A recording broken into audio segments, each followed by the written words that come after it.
of the Atto de Unione was insufficient to make it legally binding in that territory. So what you have is two documents, neither of which are identical in terms, but which eventually get subsumed in the enthusiasm for political union, and that's what it comes to at the end of the day. So the next step was in January 1961, when a new Act of Union, a totally new document, was then put to the National Assembly of what by now had become the Union Parliament of the Republic of Somalia. And that was passed on the 31st of January 1961. It was made retrospective, and any lawyer will tell you that it's a fundamental principle that when you can't make laws retrospective in their application. So there are a whole series of jolly good reasons why the whole legal process was completely flawed. None of these documents was the same. And again, the same point about having contracts that match each other in their substantive details applies.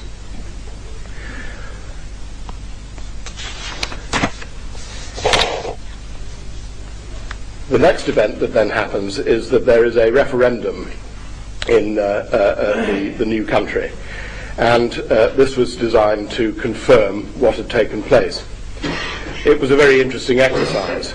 In the former British Somaliland, 4 out of 6 electoral districts, and those held the clear majority of its population, voted to reject the new constitution, and the no vote there ranged between 60 and 72%. In Somalia, that is the former Italian Somaliland, with the exception of one district, there was a yes vote was registered, and here it ranged between 88% and 100%. Call me cynical if you like. There are some special circumstances, such as the referendum in Gibraltar and the Falkland Islands, where 98.97% of the voters have voted in favour of maintaining the status quo. But most of us in this room, I suspect, would be very incredulous of votes in the high 90s as being honest votes. So returning to, if one comes back to the plebiscite, some of the evidence available relating to electoral districts in Somalia, the Italian Somaliland, is demonstrated by one area which had a 100% yes vote. At the end of the day, Somalilanders, I think, can be forgiven for thinking that the vote in the former Italian Somaliland was bogus and had been procured by fraud and dishonesty. So at the end of this, we have a position where a union has been produced. None of the documents which purport to create that union are the same, and there is no legal document which you can actually sit down and say was approved as an act of union. We move on swiftly. In the late 1960s, a man called Siad Barre conducted a coup, and eventually in 1979 overthrew the original constitution of Somalia. A referendum was held to approve a new constitution in the late 1970s, and by the end of the 1980s the situation in Somalia had become such that his position had become extremely precarious, particularly in Somaliland itself. His response was to conduct, as you've seen from the film, a bloody, and we can now think of it as largely criminal campaign in the sense of international criminal law, a campaign against Somaliland. It was associated particularly with him and led by his brother, his son-in-law, Mohammed Said Hersi Morgan. He was the gentleman who wrote an infamous letter and report to his father-in-law. The detail of it is not important, but in that document he set out essentially what he says was a plan for the obliteration of political, military and community leadership of the people of Somaliland. There is a word for such a plan in international criminal law now in the light of jurisprudence of the Yugoslavia Tribunal, and I don't want to be inflammatory, but the word is genocide. When you seek to kill the political leadership of a group of people, that is what it is. And in pursuit of that plan, you've seen the pictures, Somaliland cities and towns were indiscriminately attacked, leaving many hundreds of thousands dead, wounded, displaced, mutilated and homeless. It was a campaign that was counterproductive because in 1991 Somaliland's political leadership decided to tell the world, we've had enough of this, we are going to resume our independence. And in the 23 years since then, Somaliland has done everything it conceivably can, and which might reasonably have been expected of it, to demonstrate that it is a state and that it's acting as a responsible member of the world community. The response of the world has been essentially to ignore Somaliland.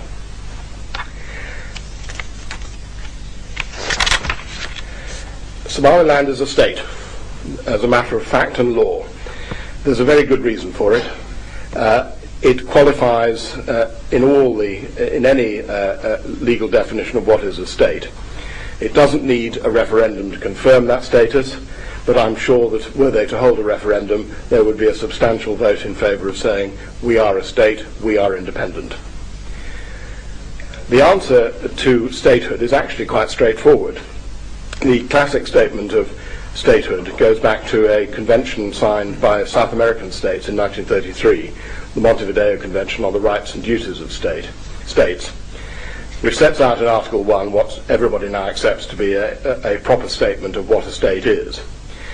Article 1 requires that a state should possess four things: 1, a permanent population; 2, a defined territory; 3, a government; and 4, the capacity to enter into relations with other states. The European Union, interestingly, has endorsed that as an accurate statement of the law. When in the 1990s the Balkan states flew off from the centrifuge which was Yugoslavia, the question arose as to what the status of all the various new entities which had emerged was.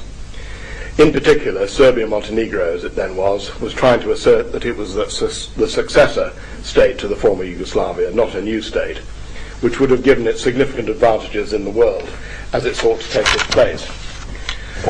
In the event, the European Union established a commission to deal with the issues, and it was called the Badanter Arbitration Committee, and set up by the European community in August 1991 to provide advice on the legal issues that had arisen as a result of the breakup of Yugoslavia. It went on to hand down a number of opinions on the major legal questions. But in respect of this particular issue, and it's one of the most important opinions that it delivered, was to accept the Montevideo Convention as being an accurate proposition as to what makes a state. Somaliland plainly can satisfy all of the conditions. We're able to say, because of the agreements that were made internationally before independence, what the territory of Somaliland is. It is that which was recognised by 35 countries in June 1960, when for 5 days Somaliland existed as an independent state. Those borders were set and agreed, and there can be no question about them. Secondly, within those borders there is a settled and identifiable population. It's a population that's been there thousands of years. They live, work and have their being in Somaliland, and it is plainly a permanent population. Thirdly, there is clearly a government in Somaliland, and I only need to look around the room and point out to you the representatives of that government, who function and act exactly as you would expect a government to do. The finances are managed, the economy is managed, the physical infrastructure of the country is attended to, the legal infrastructure is attended to, and there are all sorts of other indications that what you have here is a state which has a government. There are courts, there's a legal system, there's a parliament, a police force and a modest military force. There's a civil service, and its people look to the government for all the things that people normally do. And indeed, one might make the proposition that there is more of a government in Somaliland than there is, because in the Palestinian question there's some doubt as to exactly how the government is formed. There's more of a government in Somaliland than there is in Palestine, which seems to be at the moment getting recognition all around the world. Finally, it has control of its foreign relations. It can and does enter into relations with foreign governments. It deals with its neighbours. whilst they may not recognise Somaliland officially, foreign governments certainly do business with it. And tomorrow, if a recognition came, the foreign minister would be out making agreements with his neighbours very promptly, I suspect. So the capacity is there. There is also the issue, and this is something that Jim Carver touched on earlier, the issue of self-determination, which needs to be put into the equation. The theory of self-determination goes back really to the United Nations Charter back in, which was when the United Nations was formed in 1945. But you may recall that in 1960, the United Nations General Assembly passed a resolution. It was designed to call upon, effectively, all owners of empires to get rid of their colonies as soon as possible. And much of the resolution deals with that issue. Now, Somaliland is not a colony, and was not a colony. It was an independent country in 1960. And there is Article 2 of the Declaration on Self-Determination that is clearly of general and continuing application to Somaliland. And it reads as follows: all peoples have the right of self-determination. By virtue of that right, they freely determine their political status and freely pursue their economic, social, and cultural development. I've already identified for you the fact that Somaliland has a population which is permanent. Those people are entitled to exercise the right to self-determination. They're entitled to decide for themselves how and by whom their government and how the country in which they live should be structured politically, economically, and culturally. They have the right to pursue their economic, social, and cultural development, in the words of the resolution. And the refusal of states to recognise the status of Somaliland is, many may conclude, a denial of that right. Well, that's the law. The bottom line is this. Somaliland, as it stands today, is a state for the purposes of international law. Of that, I believe, there can be no doubt. Recognition, on the other hand, is a completely different thing. Recognition is a political act. And the EU Commission that I referred to earlier, the Badinter Commission, made that point exactly. Statehood doesn't depend on recognition in law, but politically it plainly does. There are some very interesting aspects to the recognition question. These are not the only ones, there are many others. But the first is this. Amongst African nations there has been qualified support for Somaliland, and when conversations have been taking place, people seem to support the aspect, the idea of recognition. But there is one particular spanner which tends to get thrown into the apple cart. One of the guiding principles of the African Union in terms of African solidarity is that there should be no recognition of international borders being changed, those international borders which were established at the end of the colonial period. Now, there's a perfectly good reason for that. Some of the colonial borders that were drawn didn't correspond with former historical realities. But nobody wanted to open up the Pandora's box of approving secessionist movements such as the one that arose in Biafra, because that would have caused all sorts of people to start saying, oh, well, we want our little bit of our country to be a new country. That, of course, has rather gone by the board, because you now have the example of Sudan and South Sudan, and everybody has accepted that that particular division has both taken place and is a legal division, and South Sudan has become an internationally recognised country. So at a stroke, the principle of not mucking about with the former borders of countries has rather gone by the board. But the second point is that this is not a case of some secessionist movement seeking to change the borders. This is merely a return to the status ante quo, in other words, the period of 5 days recognition, in which Somaliland had a quite separate existence.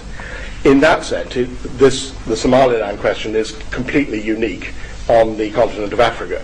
There is nothing quite like it. This is not a case of secession.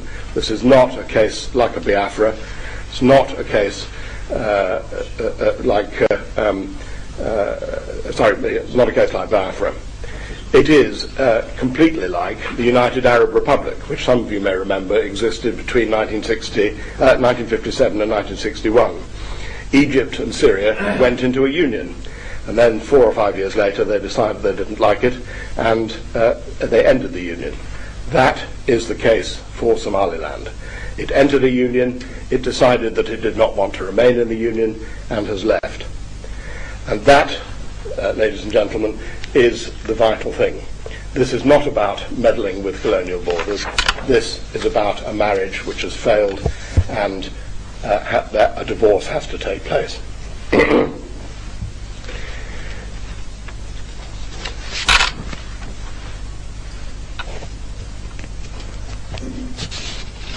One of the important things about getting recognition for Somaliland is, as I pointed out earlier, is its strategic position on the Horn of Africa. At the moment, Somaliland cannot advance in any sense at all. It finds it difficult to operate in the normal world. Getting development aid, getting loans, functioning as a state, it can't do any of those things. And whilst that happens, its economy can't advance, and it cannot develop its infrastructure and as a nation as everybody else does. Events in Europe in recent weeks remind us of the dangers of radical Islam, dangers that are very real for all of us. Yet here on the Horn of Africa there is a moderate Muslim state that's done all, that to all intents and purposes has behaved impeccably since 1991, when it restored its independence. It's not being allowed to develop economically, it's not being able to develop.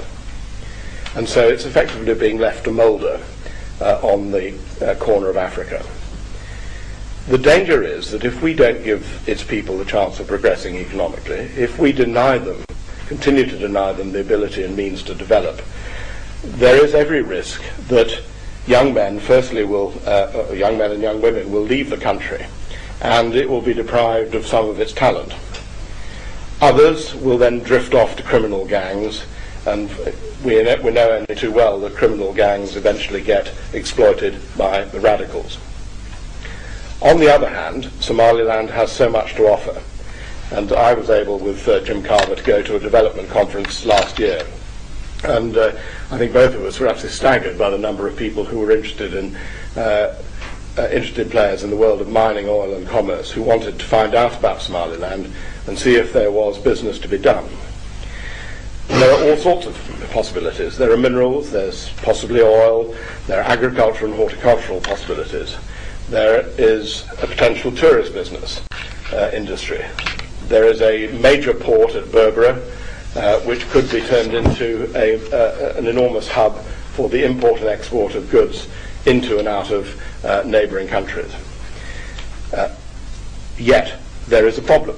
Until you recognise Somaliland, almost none of this can happen.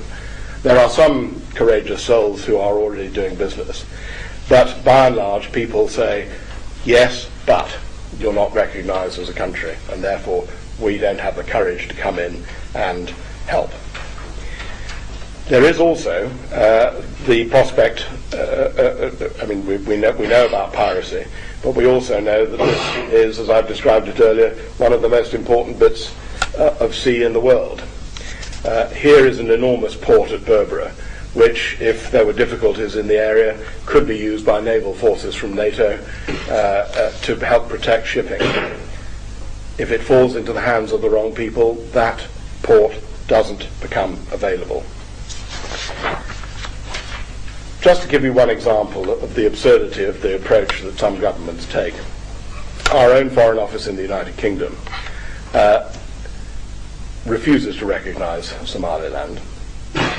It does so because the African, and this was stated by the ambassador to Ethiopia at the conference last year, it does so because it wishes to allow the African Union to make the first move. And effectively what is being said is, we will allow the African Union to determine British foreign policy. Well, there it is, ladies and gentlemen. There are enormously good reasons why recognition should take place. I think it is an unassailable case, and many of us feel the time has come to end such games.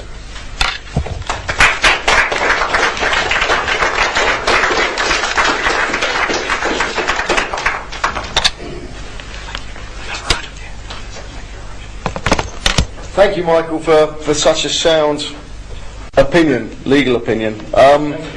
One thing we find increasingly in the European Parliament in Strasbourg in the plenary sessions speaking about is the rise of Islamic fundamentalism. And I feel, as Michael underlined in his earlier points, a strong Somaliland, which of course is a moderate Sunni Muslim country. It is a huge opportunity for moderate Sunni Islam to lead the way.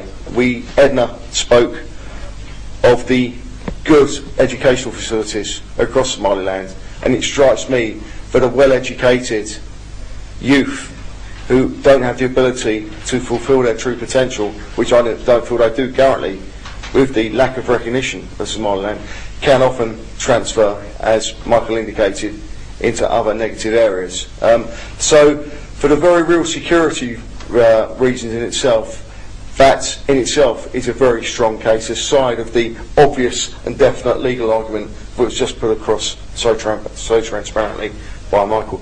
Now I'd like to invite Mohammed Dar to come up. Mohammed is the Somaliland's representative in Brussels, and I feel that it's only right that Mohammed should come up and introduce the foreign minister who will give his keynote speech. So Matt, would you like to...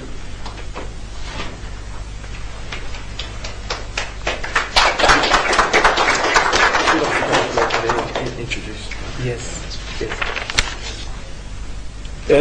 Good morning.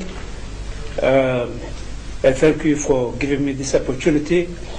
And first of all, I would like to introduce Mr. Mohammed Bihi Yunis, the Foreign Minister and International Cooperation of Somaliland.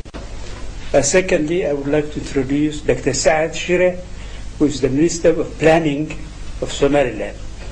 And of course, Madam Edna, whom you know very well, and the former Foreign Minister of Somaliland, and now the President of the hospital in Hargeisa, as well as also Mr. Abdelkader, who is a hotelier, a big man in Somaliland, Mr. Ali, the representative of Somaliland to the UK, and of course all the other staff members who are taking part in this function. I don't have much to say, and I'm sorry, I made an omission. Mrs. Mademoiselle Nim'o Ilmi, who is an advisor to the minister, legal advisor to the minister. First of all, I want to thank all of you for the organization of this event, and particularly to Honorable Jim Carver and Mr. Honorable Nigel Farage, the President of the UKIP, the UK Independent Party, which we are very grateful. And also other participants, as I said, the honorable parliamentarians, the senior officials, the representative of the media. This is also welcomed, I would say, largely and enthusiastically by the Somaliland communities, not only in Belgium and Holland, but in the UK, in the United States of America, and in Canada, in Australia, where we have a huge number of people who left Somaliland some years ago. The idea and the our case has been well presented by Michael Grievous, the lawyer. I don't have much to say that much. Later on, you will hear a statement, from the Foreign Minister, Mr. Bihi, and also sometime in the afternoon Dr. Saad Shire on the development process which is taking place in Somaliland. As a representative of Somaliland, I think I have the privilege to work closely with some of the members of parliament in Brussels, some British parliamentarians like Dr. Tannock, other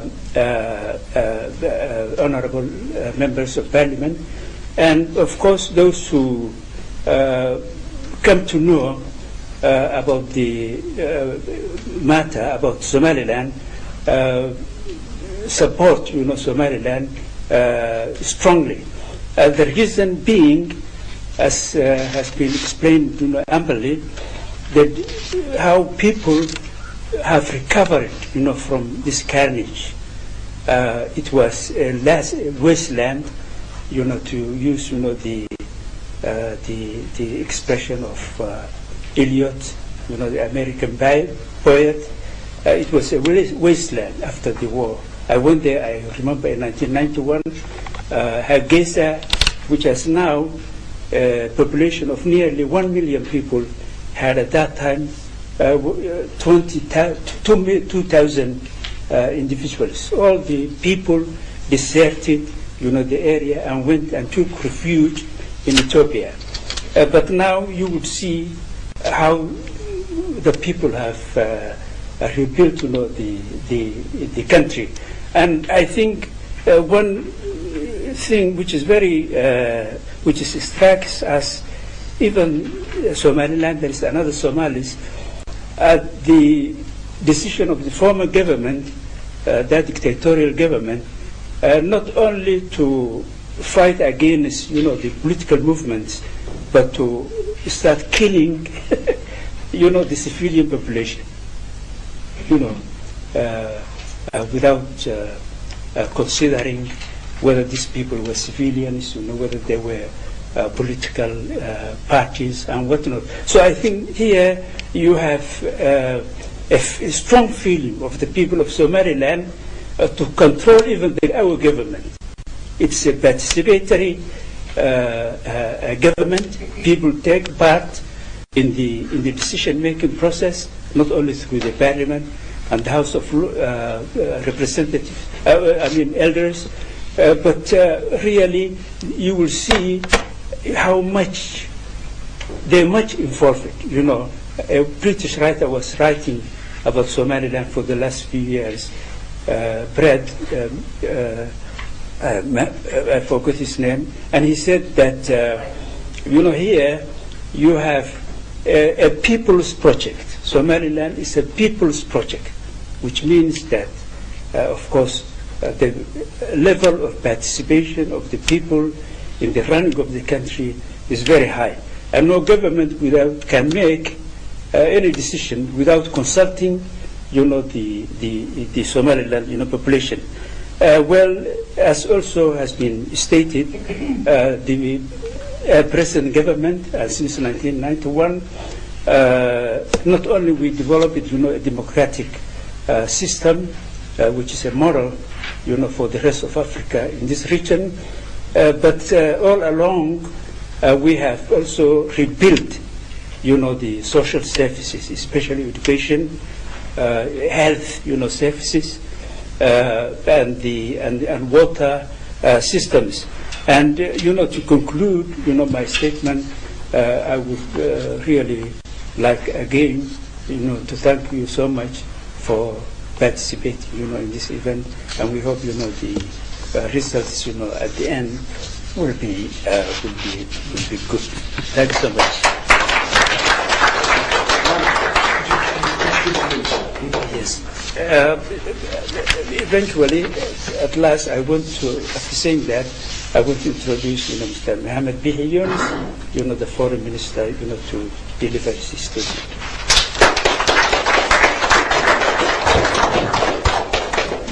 Thank you very much, Mahmoud, and let's also thank Michael for an eloquent statement showing that Somaliland is legally a state, and thank you very much. I think it was really excellent. But maybe before I start my statement, I would also like to share with you a personal experience on the events that took place in Somaliland. I was actually with the African Development Bank in 1988, and I was told my father and my whole family were displaced and they were in that refugee camp. So I flew from West Africa, Abidjan, the Ivory Coast, to Addis, and then took another flight to Durban, and I took a vehicle from the African Development Bank projects in Ethiopia to look for my parents and for my father and grandmother and my cousins and my family members. Actually, I went there in